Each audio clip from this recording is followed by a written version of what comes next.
Okay, here we go.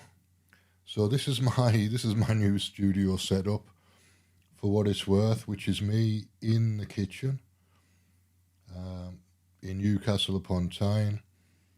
And there's enough light in here, although it's an old school fluorescent light. There's enough light in here to get away with, I think. And yeah, it's Tuesday afternoon, and I've just been through the process of ordering a citizen card. Now, I didn't know what a citizen card was until last week, but I need a citizen card for a job I'm going to be doing, which hopefully, if assuming the card arrives in a couple of days, the new job will start early next week. But they need photo ID so that I can do the job. So I've had to sit and fill in forms and complete identification codes and what have you to do that. So a bit of a rigmarole for me. Not too bad though. Didn't take that long. So I don't know how much information they gather for the citizen card process. They didn't take an awful lot. They wanted my birth certificate and a photo and a referee. So that's kind of manageable. That's not quite passport standard, but still a referee. So somebody's vouching for me, which is okay. I think that's all right. So I'm in my kitchen this afternoon. I'm in my kitchen with the Rodecaster Pro 2 sat in the corner. I don't know whether you can see that. Let me move this around so you might be able to see it.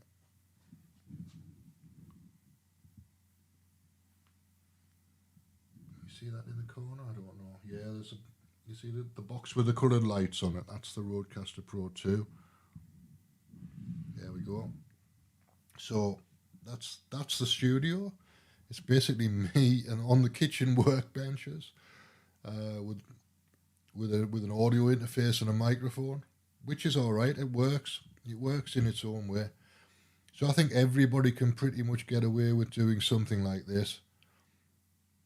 I spent a bit of money on the Rodecaster Pro 2, but you don't have to spend that much money if you're just doing audio and a video, a straightforward kind of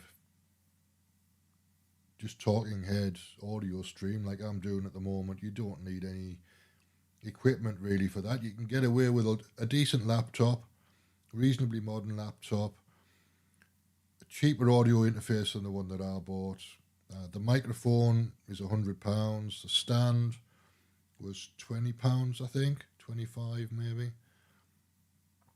The audio interface was 700, but that's got to last me 5 years. I'm not paying £700 again for an audio interface for at least 5 years. I can write it off over 5 years at £100 and something a year,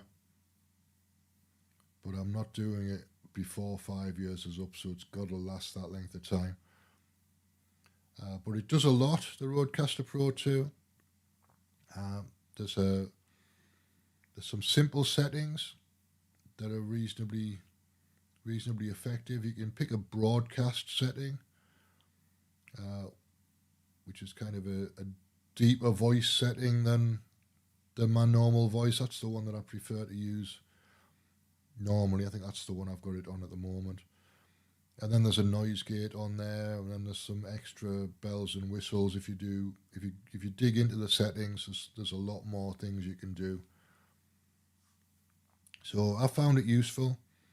It gives me the enthusiasm to do shows, which is partly why I bought it, because it makes doing shows so simple. So from my month's experience doing music shows, you can do a music show via the Rodecaster Pro 2. All you got to do is record the tracks you want to play onto the smart pads, and altogether there's 64 smart pads. So the first 8 I keep. Actually, the first 16 I just keep on the default settings, so that leaves me 48 to work with. So 48 tracks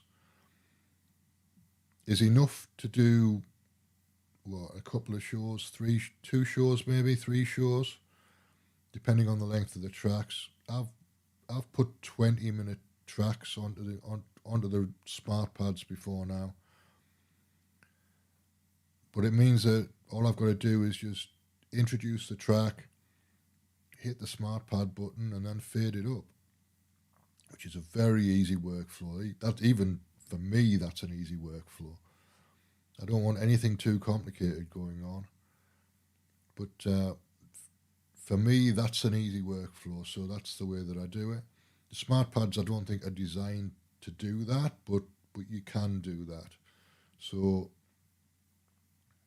if you've got 48 tracks that you want to use, I normally do a 1 hour show, but you can do a 2 hour show with 48 tracks quite easily, and then you could just overwrite the next day's show with new tracks. So it means listening to the music twice because you're recording it and then playing it, but to get the right balance of tracks and get the sequencing right and get the kind of vibe right, you probably need to listen to them at least once anyway. So I'm okay with that. That works for me. So the show, if you want to have a listen, is on Podbean.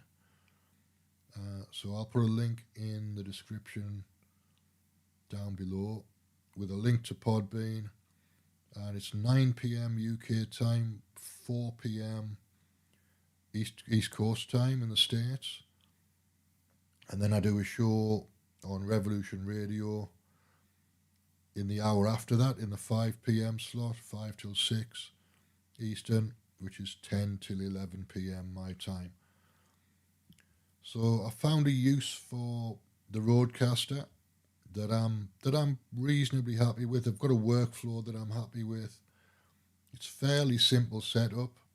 There's nothing very complicated about it, but it just makes life so easy that I'm enjoying doing the shows. They're not any kind of chore at all. I do Monday to Thursday most weeks, and sometimes I do a Friday show. That's the way it's kind of panned out. I was going to do Monday to Friday, but Fridays sometimes I take a night off, and other weeks I'll do a show. So I'll do more of a disco, jazz funky style show on Fridays.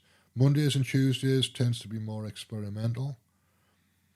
Wednesdays is kind of jazz funky and some rock. Thursdays is turned into a rock show. And Fridays is more kind of jazz, funk and disco with a little bit of rock. So the experimental days are Monday and Tuesday, if you're into that sort of material, kind of avant-garde, jazz, progressive rock with a jazz bass. That sort of material is the type of thing that I'm playing on Mondays and Tuesdays. And then it becomes less frequent over the course of the week. But I do play gong records on a regular basis, so just be warned. If you're not a fan of gong or Hawkwind, then you'll hate the show. But if you are a fan of gong or Hawkwind or Herbie Hancock or the old Prince funk sessions, then you'll probably enjoy the show. So it's Podbean. Podbean.com/free association is the way to get there. And I'm there live at 9 o'clock UK time, Monday to Thursday most of the time, and Fridays some of the time. And if there is anything comes up that I need to take a night off for, then I reserve the right to take a night off, because it's just for fun, this show. I'm not expecting to make any money from it, I know that much. It's a very specialist market. So that's it, really. That's what I wanted to say. And hopefully that's enough to get people interested and get some people to Podbean or to Rev Radio. The Revolution Radio show is on the Hawk's Nest. So if you go to freedomslips.com or or revolution.radio, and then look for the Hawk's Nest at 10 p.m. UK time or 5 p.m. Eastern. You should find me most of the time, and if you don't, it's because I've taken a night off. All right, that's pretty much it. Thanks for stopping by, and I'll see you again another time.